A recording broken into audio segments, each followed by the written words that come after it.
Yeah, hello and welcome to another update video about Bitcoin. Unfortunately, another slow day in the crypto world.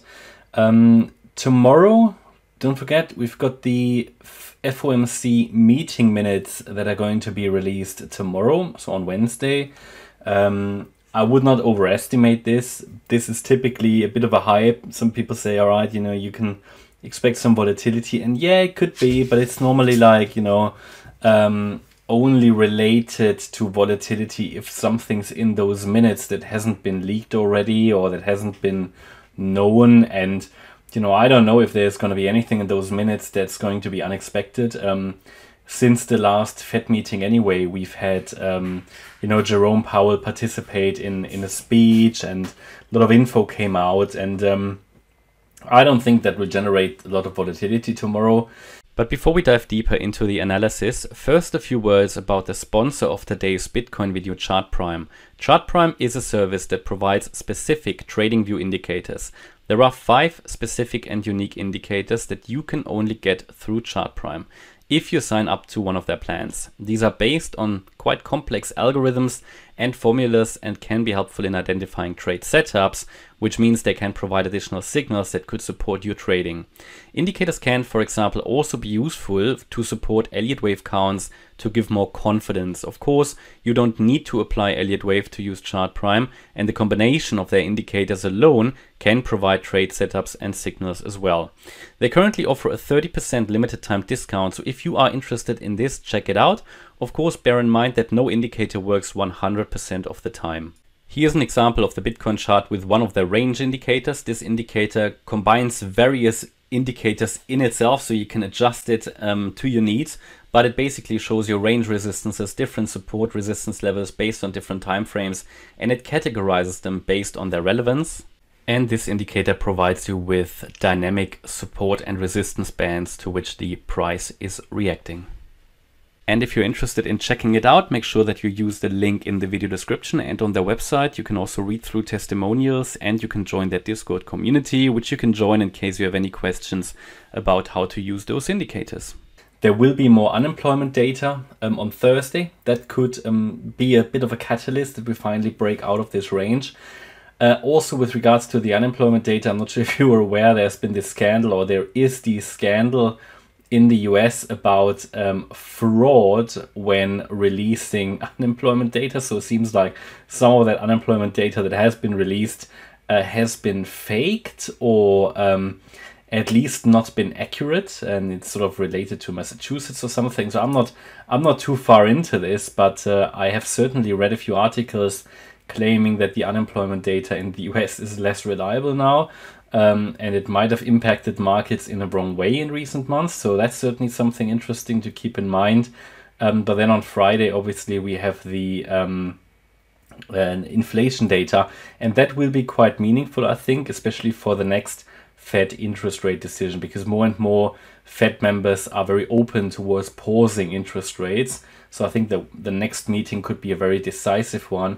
And of course, the inflation data that's going to come out on Friday will have quite a bit of an impact then, and will have quite some relevance. But let's look at the chart, and everybody who's new to the channel, just to make you aware that I understand the move of the 10th of March low here to the 14th of April high.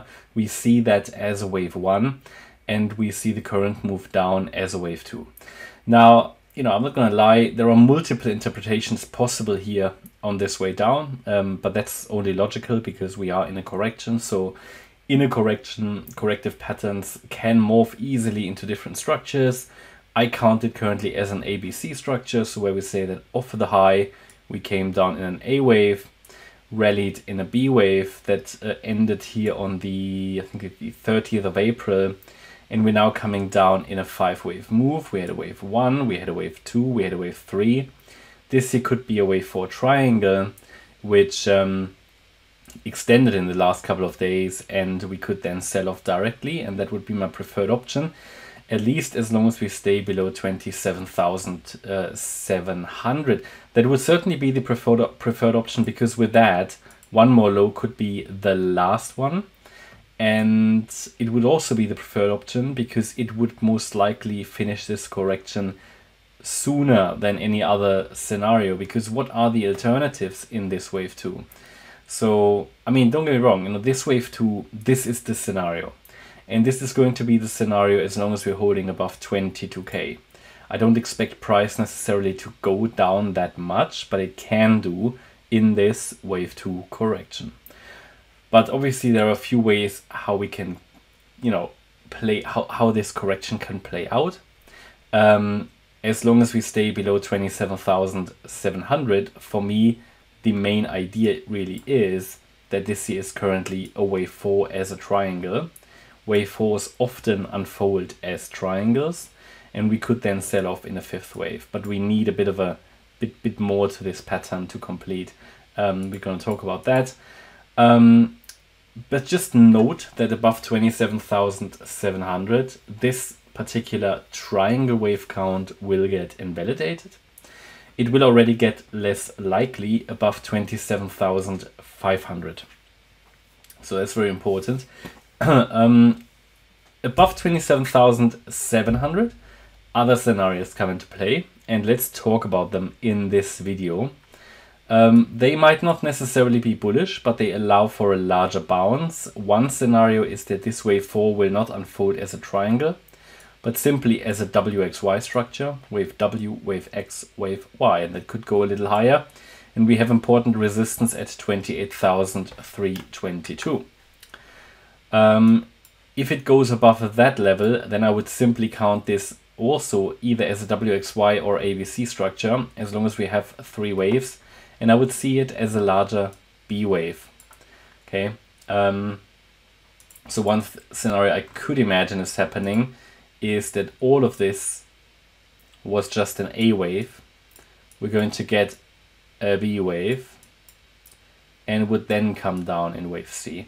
But see, that those are only scenarios which come into play above 27,700. So you have a very, very clear invalidation point for the current triangle count. Yeah. And then again, you know, could it be something bullish? Yes, absolutely. This is, don't forget, this is the trend reversal area where if price gets into this region, it can turn around at any time.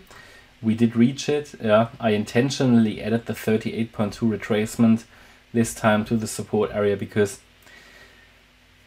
Bitcoin didn't come down as much as Ethereum, and therefore we did add that. But this is the area, and ideally we want to see one more low here, and ideally I want to see a wave 2 go to the 50% retracement.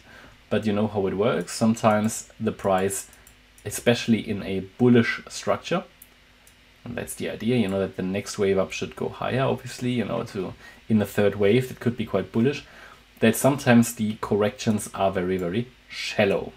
So just note that. But yeah, something bullish, I mean, could we already break out? Yes. But then any move to the upside would most likely occur in a diagonal pattern. But if we get 5 waves up, then we can say, all right, we have 5 up. That's an indication the trend has really shifted, and the pullback should then be in 3 waves. If it is, we've got our next pullback set up and could trade the 3rd wave to the upside, which could be very, very bullish. Reason why I'm saying it would have to be a diagonal is because the move of the Friday low of the 12th of May here was only in 3 waves. So that means this whole thing would be a diagonal, and diagonal patterns are less reliable. So it's not an easy structure. It's not an easy market at the moment. I did explain that in the previous video. It's not easy at the moment. Yeah, it's not crystal clear. We are lacking 5-wave structures. We are lacking impulses. We deal here with corrective structures at the moment, and that is, first of all, boring, but also just difficult. Yeah? Because while I'm labeling here lower degree structures, you need to understand they are less predictable in corrections. That's just part of the game. In impulses, if we get an impulse, it is easier, but we don't have one. So we need to be on our toes here. And if we now zoom in a little bit more and take a look just at this particular triangle structure, then we can see that the orange count applies here. Basically, this wave 4 would finish where the triangle ends. And in this triangle, we completed, and that's the current assumption, an A wave, a B wave, a C wave, could still get the D wave done and an E wave, and then break down. Important to understand is that this triangle can extend until we break below the B wave low. That's 26,360. And the move above the C wave high at 27,500 will make the triangle less likely. The expectation would be for the triangle to break down. But that obviously doesn't mean it has to happen. Probabilities are fairly close together at the moment, yeah. They just are. You know, we have a preferred option here at the moment, but it's not as it normally is, where we can say, okay, it's you know, we have a clearly preferred way to, you know, where it could go. No, it's quite complex. We've got quite a few scenarios to watch due to the corrective structure. However, the roadmap is fairly clear as long as we stay below 27,700. Only a move above that will make things again a little bit unclear. But below 27,700, the focus would be on the downside. But yeah, we're very close to that level, so the risk of breaking it is quite high at the moment. But yeah, that is the Bitcoin analysis at the moment. I hope you liked the update. If you did, please hit the like button, leave a comment and subscribe. And if you really like the content, then please check out the channel membership. Also, make sure that you follow us on Instagram and Twitter. We have additional content there every day. Signals, stuff about trading, technical analysis, Elliott Wave, mindset, and so on. So hopefully you find some value in that content, because it's different from the content we deliver here on YouTube. So yeah, check that out. You'll find the links for those two channels in the video description. Thanks a lot for watching. Bye-bye.